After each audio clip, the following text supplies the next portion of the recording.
Dengan PDI Perjuangan perihal pengusungannya di Pilgub Jakarta 2024. Anies menghargai kepercayaan yang telah disampaikan PDI Perjuangan, di mana namanya masuk dalam daftar rekomendasi DPD PDIP Jakarta untuk pencalonan Gubernur Jakarta periode 2024-2029.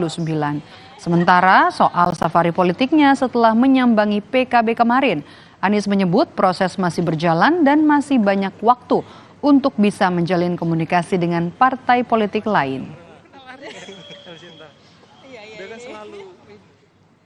Komunikasinya intensif dengan teman-teman di PDI Perjuangan dan kami menghargai sekali kepercayaan yang disampaikan.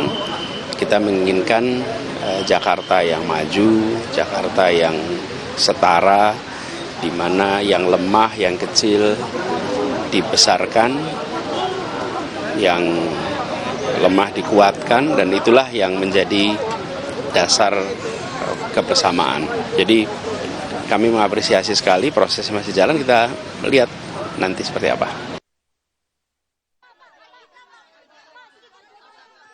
Gerak cepat Partai Kebangkitan Bangsa Jakarta meminang Anies Baswedan direspons cepat juga oleh Anies. 2 hari setelah dipinang, Anies menerima pinangan PKB Jakarta.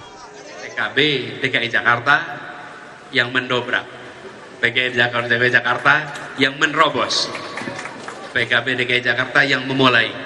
Mudah-mudahan akan lebih banyak lagi yang bergabung bersama di dalam perubahan ini. Dan diperlukan keberanian, diperlukan keteguhan, tapi di balik itu semua dibutuhkan ketulusan, keikhlasan yang luar biasa. Anies adalah gubernur saat Jakarta masih menjadi ibu kota, yakni pada 2017 hingga 2022. Hal ini yang jadi alasan buat PKB mengusung Anies di Jakarta. Kalau Jakarta ingin benar-benar rapi, Jakarta ingin benar-benar dalam artian masyarakat bawahnya senang, bahagia, tiada lain pilihan PKB kepada Anies. Ini bukan kampanye.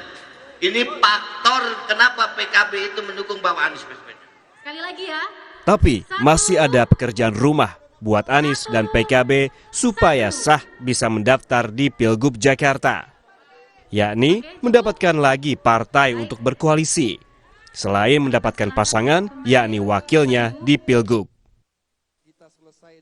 Saat ini, PDI Perjuangan dan Partai Solidaritas Indonesia atau PSI mengincar posisi menjadi pasangan Anies di Pilgub Jakarta. Kaisang Pangarep, putra bungsu Presiden Joko Widodo yang adalah Ketua Umum PSI, bersedia untuk disandingkan dengan Anies. Tidak masalah, saya kira itu juga baik, dan kita lihat kan juga Pak Anies juga kalau kita lihat surveinya sekarang juga yang paling tinggi. Jadi ya saya nggak masalah juga kalau nanti pun akan dipasangkan oleh Pak Anies.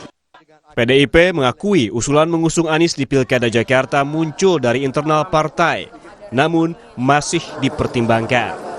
Salah satunya untuk menduetkan Anies dengan kader PDIP.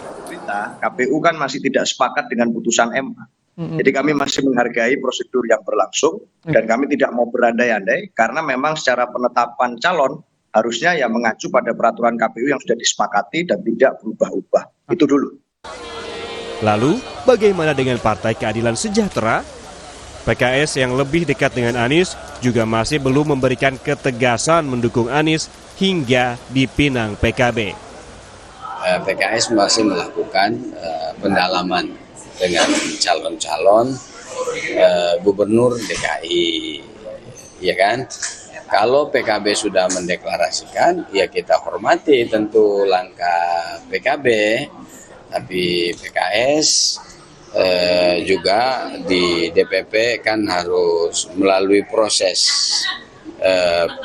Mungkin ada perbedaan di antara PKS dengan partai-partai lain. PKS itu kalau mengusulkan pilkada ini, usulan itu datangnya dari bawah.